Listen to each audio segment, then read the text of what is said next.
Hello everyone, welcome back, and thank you for joining us on the Live Unreal with Glover U podcast, where every week, Jeff Glover will dive deep into the questions that you are asking. He understands the challenges you are facing on a day-to-day basis because he still works every day on the front lines of real estate, with him and his team closing over 1,000 homes per year. On this episode, we'll go over Step 14 in the Glover U sales system, working with buyers efficiently.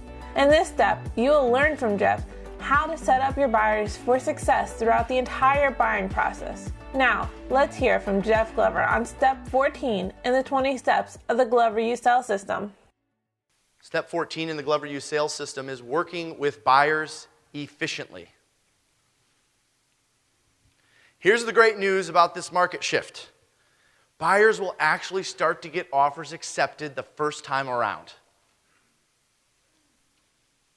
Did you guys hear that? You guys okay with that? I'd be okay with that, right? Buyers will get their offers accepted the first time around. Now, they're going to want to see more homes, and there's going to be a little bit less urgency, which is something you need to plan for in your buyer consultation, creating a little bit more urgency to get them to act now. Well, how do you do that?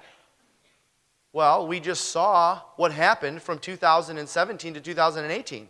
The interest rates went from 4.5% to 5.5%. Now, I realize they're back down below 5 again, but you don't think they could go back to 5.5 again? I mean, there are like no reports out there saying they're going to go down, and every report under the sun saying they're going to go up. So I understand you may have more homes to choose from in the spring, and you may have more of a selection, but is it really worth it if you're paying 0.5 point more on your interest? And oh, by the way, you're looking at a $400,000 home, probably a $325,000 mortgage, times 5% versus 5.5, or 4.75 versus 5.5. This is a conversation I'm having in the buyer consultation. I have a mortgage calculator, and I'm sharing them the difference in interest rates, what their payments could be. Why? Well, because we're, of course, counselors, we're consultants, we're guiding them. So this is part of my obligation during the presentation to make sure they know how waiting could negatively affect them. So I wrote down some thoughts on how to be efficient with buyers. Number one. This one, you guys know, this is like, we have to put it in there. It's almost like a disclaimer.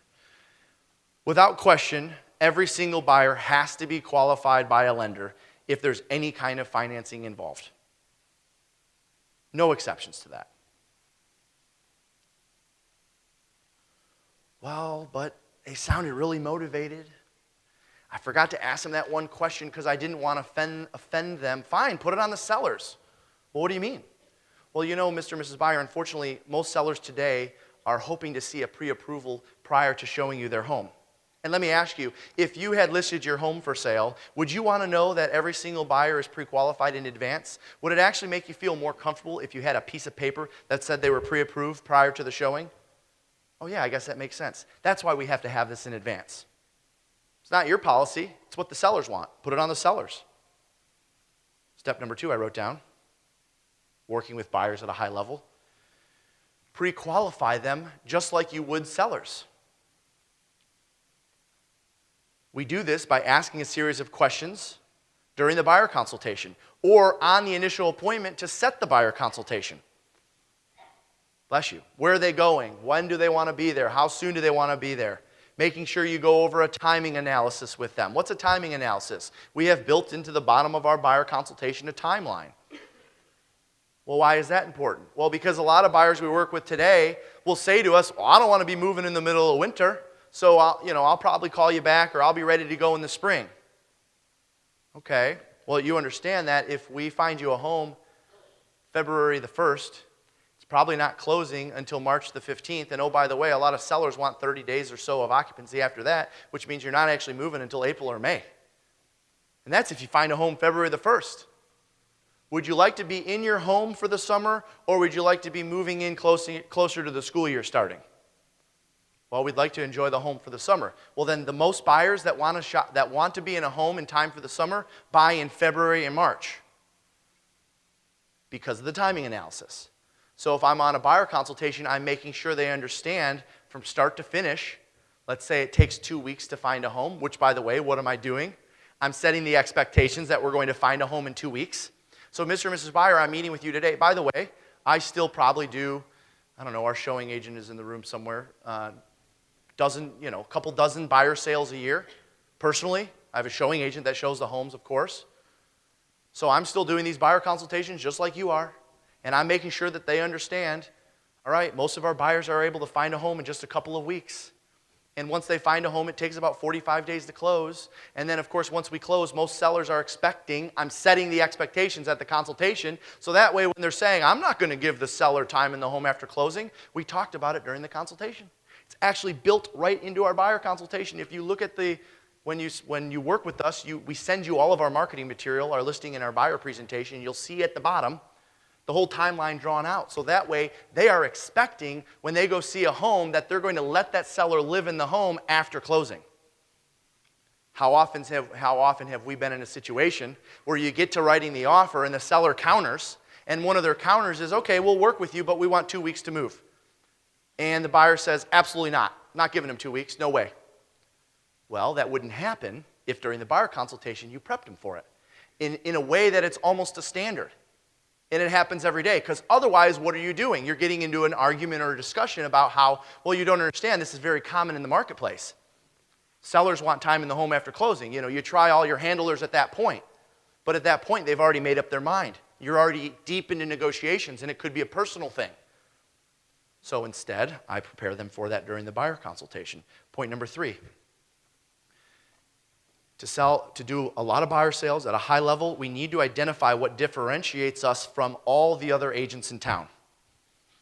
We need to identify what differentiates us from all the other agents in town. And I'll tell you, for years and years, we missed the boat on this as a company, Jeff Glover and Associates. We were so focused on listing-based that we essentially ignored the buyer process. And so it wasn't until probably 3, 4, 5 years ago where we actually put together a legitimate buyer consultation and presentation material that is just as quality as the listing presentation material. And of course, on that presentation material is a buyer plan of action. Everything that we do to help buyers get into homes. It could be multiple things. We created in the super hot market, we came up with this idea for a buying power guarantee. It actually accomplished 2 things. It forced us to have a discussion with the buyer during the buyer consultation about how strong or how weak their buying power is.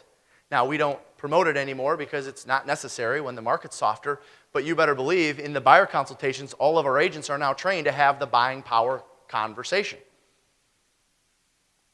So what is your value proposition to buyers? And how could you document that and present it?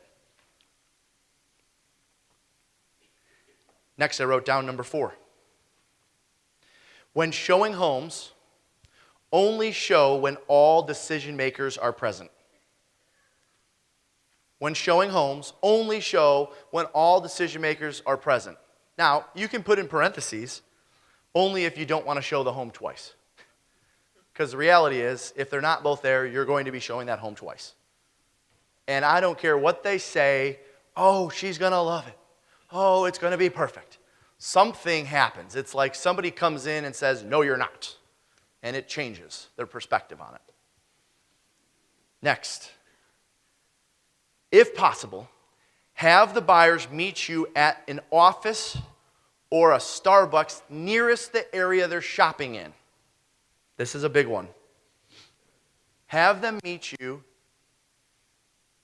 at an office, a Starbucks, somewhere in the market that they're shopping in. Now, for some of you, if you're just hyper-local in one particular market and your office is in that market, well, that's easy. But I believe in expanding outside of the market. Why would you limit yourself?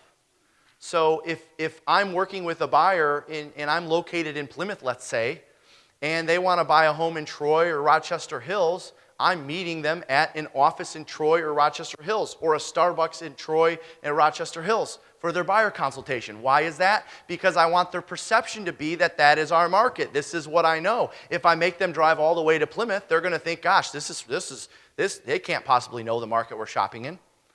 Always meet them in an area closest to the area that they're shopping in. Next, I wrote down, if you want to sell a lot of buyer sales at a high level, only show 3 to 4 homes at a time. Showing them more homes, we think, well, I'm going to be out with them. I got nothing else going on. No, it only confuses them. and delays the process because we have to constantly start over. Which, of course, goes into my next point. Number 6 or 7, whatever one we're on. 7? Okay.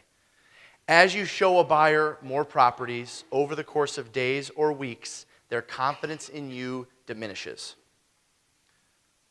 The more property you show, and the longer it takes to secure them a property, the less confidence they have in you. Even if it's not your fault. Even if they put a lowball offer in or their offer didn't get accepted for some reason. As time goes on, their confidence in you diminishes. So I always recommend to our agents around week 3 or week 4, have some type of updated buyer consultation with them. Preferably in person, worst case scenario over the phone. You know, guys, we've been out looking at homes now for 3 or 4 weeks, and I have to tell you, I'm a little concerned. Can I share? Well, yeah, what's wrong, Jeff? Well, normally most of the buyers we work with are able to secure a home within a couple weeks. And I'm concerned that after 3 or 4 weeks, we haven't found you a house, that I'm not doing my job correctly. So if you don't mind, can you share with me what your thoughts are on the experience so far? That's what it sounds like. Oh, no, we love everything you're doing. We just decided we don't want to live in this area. Or we just decided we obviously are going to have to increase our price range. It's like hitting the reset button. Most of our buyers, after a couple, 3 weeks, end up finding a home. It's been 3 to 4. You haven't secured a property yet. I'm concerned. Can I share with you why? Most of them find it in 2 or 3 weeks. So I'm wondering, am I showing you the right properties? Are we looking in the right neighborhoods? Are we working in the right price range? It's an opportunity to start over. Thank you for taking time to join Jeff today on the Live Unreal with Glover U podcast. To take the real estate self-assessment that begins the Glover U sales system and have a member of Glover U get on a call with you to create an action plan to improve your score, go to www.gloveru.com/self. If you enjoyed this episode, please subscribe. Search for Live Unreal with Glover U on iTunes, Podbean, or Spotify and subscribe today. Until next time, remember, to do a lot of buyer sales at a high level, we need to identify what differentiates us from all the other agents in town.